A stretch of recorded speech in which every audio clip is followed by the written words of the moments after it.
नमस्कार।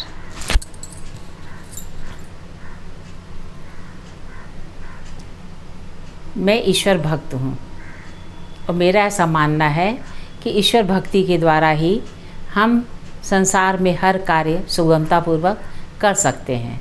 संसार का कोई भी ऐसा कार्य नहीं है जो हम नहीं कर सकते हैं।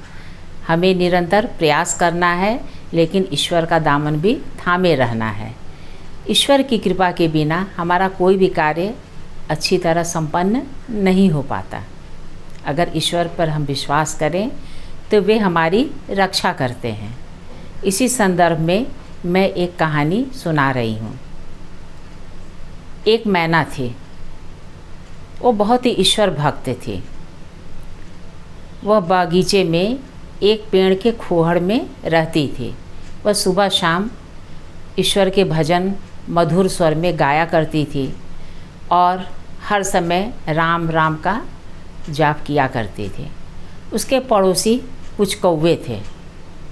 कौवे जैसा आप जानते ही हैं, स्वभाव से थोड़े दुष्ट होते हैं। वे मैना को बहुत ही तंग करते थे और जब वह भजन गाती थी तब काँव काँव करके बहुत शोर मचाते थे। मैना कई बार उनसे अनुरोध करती थी कि जब मैं भजन गाऊं तो कृपया आप लोग शांत रहें, लेकिन भला वो कहाँ मानने वाले। वे और दूने स्वर में काँव काँव करना शुरू कर देते थे। मैना बेचारी कुछ नहीं कहती थी। वह चुपचाप ईश्वर के भजन गाती थी और राम नाम का जाप किया करती थी। कौवे उसे बहुत ही तंग करते थे। कभी कभी जब वह भजन गाती थी तो छोटी छोटी कंकड़ लेकर उसके खोहड़ में मारा करते थे, जिससे कभी कभी से चोट लग जाती थी। बेचारी दुखी हो जाती थी, लेकिन वह कहती थी ईश्वर तुम्हें एक दिन अवश्य सद्बुद्धि प्रदान करेगा। एक दिन मौसम बहुत ही ख़राब हो गया। ऐसा लगा जैसे तूफ़ान आने वाला है। कौवें के मन में यह ख्याल आया कि बेचारी चिड़िया भी घायल हो जाएगी। तो उसने कहा कि चलो बहन, तूफ़ान आने वाला है, भाग चला जाए यहाँ से, हम लोग तो जा रहे हैं।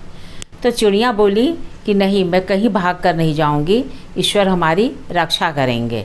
तुम लोग भी यहीं पेड़ पर बैठ के राम नाम का जाप करो। तो उसके साथी कौवे उसका मजाक उड़ाते हुए चले गए। अब खूब तेज़ का तूफ़ान आया और धीरे धीरे तूफ़ान का शोर बहुत बढ़ गया। मैना बेचारी खोहड़ में चुपचाप दुबकी रही और राम का नाम लेती रही।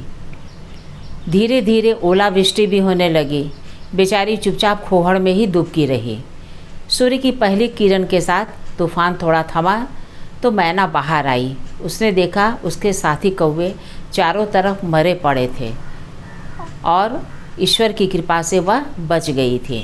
उसने भगवान का धन्यवाद किया और प्रभु को कहा कि आपने मेरी रक्षा की, इसका बहुत बहुत धन्यवाद। तो इस छोटी सी कहानी के द्वारा हम देखते हैं कि मैना ने किस तरह ईश्वर भक्ति के द्वारा और ईश्वर पर विश्वास करके अपनी जान बचाई।